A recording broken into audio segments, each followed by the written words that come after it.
Contrairement au magasin, qui nous pousse à acheter plus, la nature nous incite à nous limiter. La conscience de la place qui est la nôtre dans l'écosystème, du rôle qu'on y joue, nous conduit à le préserver.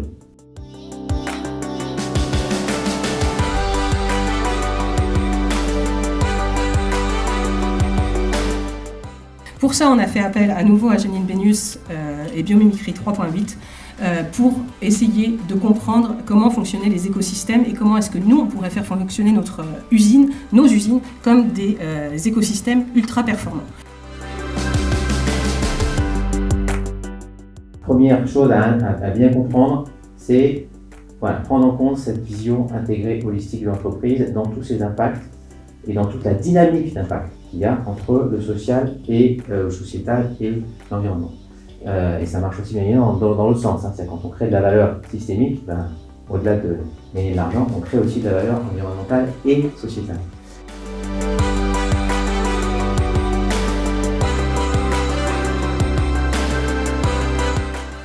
Comment la co-construction en interne elle est importante, en externe elle est essentielle. Je crois beaucoup à cette mobilisation, on parle de coopétition en ce moment. Donc pour être très concret, par exemple, tout seul on peut essayer de bouger les murs mais on ne va pas aller très loin. Et puis on est tous très petits par rapport à d'autres marchés ou d'autres choses. Là, pour donner un exemple concret, on s'est engagé avec d'autres du secteur, d'autres acteurs du secteur cosmétique à travailler sur nos emballages pour trouver des solutions, peut-être une alternative au plastique.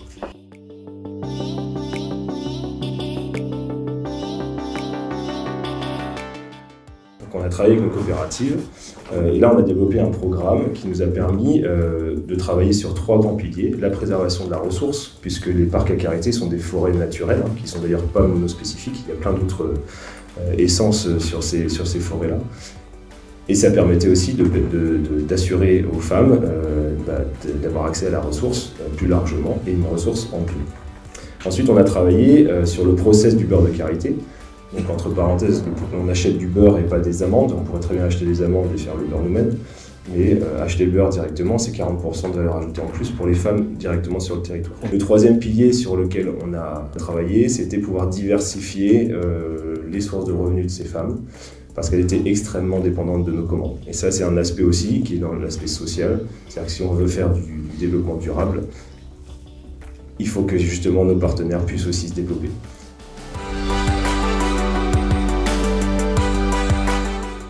Pourquoi s'inspirer du vivant, même si ça a été déjà très bien présenté par Laetitia d'Interface? C'est parce que le vivant va évoluer dans un environnement qui est extrêmement contraignant. Et finalement, la sélection naturelle va s'être chargée un petit peu de sélectionner pour nous des solutions qui semblent marcher très bien dans le contexte de notre planète et en plus suivent le cahier des charges d'une nécessaire transition écologique. Donc à partir de ce moment-là, il y a énormément de fonctions auxquelles on veut répondre dans l'industrie, y compris cosmétique, qui sont des fonctions qui sont déjà adressées par le vivant. Et du coup, c'est une source d'inspiration assez foisonnante.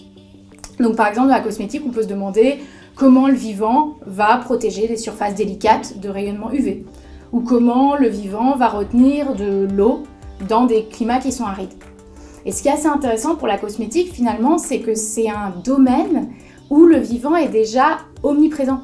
Et comme vous disiez bien, il faut être capable de savoir ce qu'on fait bien, il faut être capable de construire sur l'existant, et en fait, la cosmétique est un terreau ultra fertile, puisqu'il y a tout déjà. Il y a à la fois cette présence de la ressource matérielle, qui est quand même souvent qui vient du vivant. Il y a à la fois cet imaginaire, où la naturalité est de plus en plus valorisée. Et il y a à la fois une compétence indéniable dans les équipes de R&D en tout ce qui est biologique, que ce soit la connaissance de la peau, des cheveux ou même au niveau cellulaire. Donc à partir de ce moment-là, il y a vraiment une démarche qui est déjà entamée dans la cosmétique, il y a déjà cette volonté finalement de se reconnecter au vivant. Et le biomimétisme, finalement, c'est ce que je vais essayer de vous montrer, il arrive comme une sorte de nouvelle boîte à outils, juste en plus, pour conforter dans cette démarche-là d'aller vers quelque chose de plus soutenable.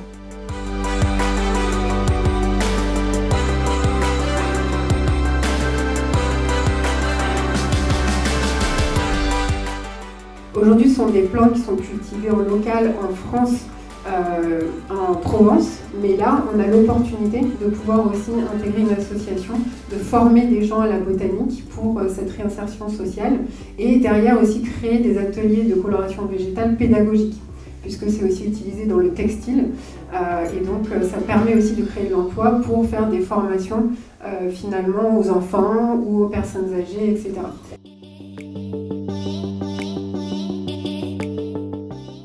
Et donc, à partir du moment où on s'est dit on veut promouvoir une consommation juste, qui est assez paradoxal vu qu'on est une entreprise commerciale, comme tout le monde, on a pris quand même des décisions originales. On s'est dit on va arrêter d'offrir un cadeau pour les gens qui atteignent un certain niveau d'achat sur notre site internet. Avant, si vous achetiez pour 40 €, on vous envoyait un cadeau. Vous n'avez rien demandé, mais vous aviez quand même un cadeau. Donc ça n'a aucun sens. Donc on a arrêté ça.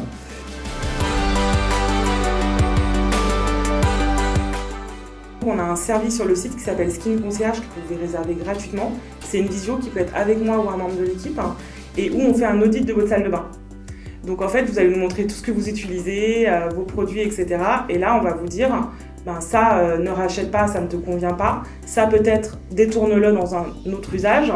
Rajoute ce produit peut-être de notre gamme qui pourrait répondre à ce besoin. Mais l'idée, c'est pas qu'elle reparte avec toute notre gamme, mais plutôt qu'elle reparte avec la meilleure utilisation possible de ces produits, en fait. Et nous, on croit beaucoup que c'est ça qui va fidéliser, en fait, nos clientes et qui va créer cette relation de transparence et de confiance. Et ça marche vraiment super bien.